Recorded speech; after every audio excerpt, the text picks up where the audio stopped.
বেগুনে যথেষ্ট পরিমাণে ফুল আসছে, এর জন্য সবেমাত্র বেগুনে ফুল আসা শুরু করছে, এই যে দেখেন।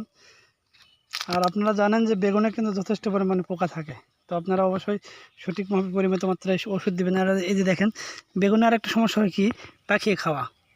এই যে পাখিটা বেগুনটা খেয়ে ফেলছে, তো আপনার এক্ষেত্রে পাখিও করার চেষ্টা করবেন। এই যে বেগুনটা মাশাআল্লাহ অনেক ভালো হয়েছে, আশা করতেছি বেগুনটাতে অনেক ভালো ফলন হবে। আর বেগুনের কী রোগ কী ওষুধ স্প্রে করবেন আমি অবশ্যই আপনাদেরকে ভিডিও ডিসক্রিপশানে দিয়ে দিব, যে বেগুনে কী ওষুধ স্প্রে করবেন ভালো ফলনের জন্য। এই যে দেখেন মাশাআল্লাহ অনেক ভালো ফুল আসছে, আশা করতেছি অনেক ভালো ফলন পাবো বেগুনে।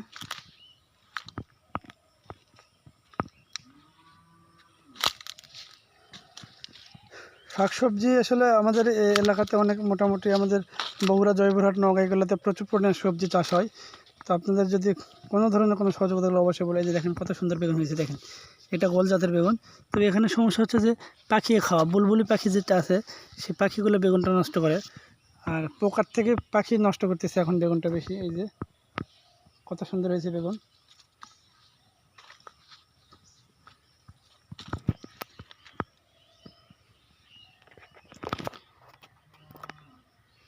আসলে আমি কোনো প্রফেশনাল ভিডিও করা হয় না, তো আমি আপনাদেরকে চেষ্টা করি যে যতটুকু দেখানোর জন্য। এই গাছটা কিন্তু একেবারে নতুন গাছে বেগুন আসছে। গাছটা ইনশাল্লাহ আরও ভালো হবে পরবর্তীতে। সবেমাত্র ফুল আসছে, এখনও এগুলা থেকে হারভেস্ট করা হয় নাই, তো এখনও হারভেস্ট শুরু হয় নাই। তো ইনশাল্লাহ এগুলা কিছুদিন সামনের সপ্তাহ থেকে হয়তো হারভেস্ট করা যাবে আশা করতেছি।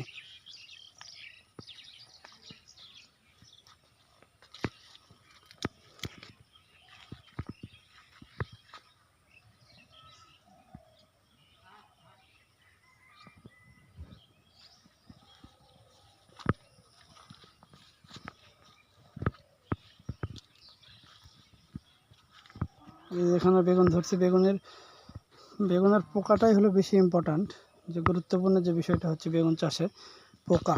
আর বেগুনের পোকা, এই যে এখানে দেখা যাচ্ছে যে পোকাগুলো এই যে পাখি খাইছে দেন পোকা। এটা কিন্তু পোকা না, এটা এই বেগুনটা পাখি খেয়ে ফেলছে।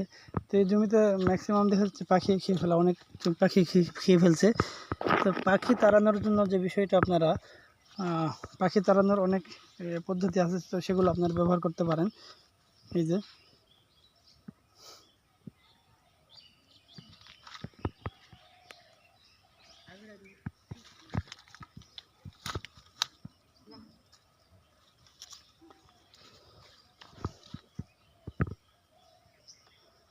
আর সবথেকে বড় বিষয়টা হচ্ছে যে বেগুনের পোকার কী ওষুধ আছে বা কী ব্যবহার করবেন। আর আমি কোনো ওষুধের নাম বলি না একটা কারণে, বিভিন্ন কারণে হয়তো বা দেখা যায় যে অনেক সময় নির্দিষ্ট কোনো ওষুধের নাম বললে তো সেক্ষেত্রে বলে যে আমি কোনো কোম্পানির করতেছি, প্রচার করতেছি। আসলে তা নয়। এই যে বেগুনটা দেখেন, এটা কিন্তু পাখি খেয়ে ফেলছে। আর এই জমিটাতে আমি এসে দেখলাম যে পর্যাপ্ত পরিমাণে বেগুন আছে, দেন বেগুনগুলো পাখি খেয়ে ফেলছে। হয়তো এই যে জমিওয়ালা যেটা, সে হয়তো দেখেইনি যে তার বেগুনগুলো এইভাবে পাখিরা খেয়ে ফেলছে। তো আপনারা যারা বেগুন চাষি, বেগুনের ফসল এখানে যথেষ্ট পরিমাণে ফল আছে, কিন্তু ফল আছে, পোকা নেই বললে চলে এখানে এই বেগুনটাতে। তবে এখানে যে সমস্যাটা হয়েছে এটা হলো পাখির উপদ্রব কমাইতে গেলে অনেক সময় নেট ব্যবহার করা হয়। আবার অনেক সময় দেখা যায় যে মানে জমিতে সুতা টাঙায় বা বিভিন্ন করে পাখি দমন করা যায়। তো আপনারা যেটা করবেন, বিভিন্নভাবে দমন করতে পারেন, সুতা টেনে বা উপরে নেট দিয়ে, আপনাদের যেটা ভালোই করবেন। আর বেগুনের পোকার জন্য কি ব্যবহার করবেন আমি অবশ্যই আপনাদেরকে ভিডিওর উপরে ডেসক্রিপশনে দিয়ে দিব। ধন্যবাদ সবাইকে, ভালো থাকবেন। আসসালামু আলাইকুম।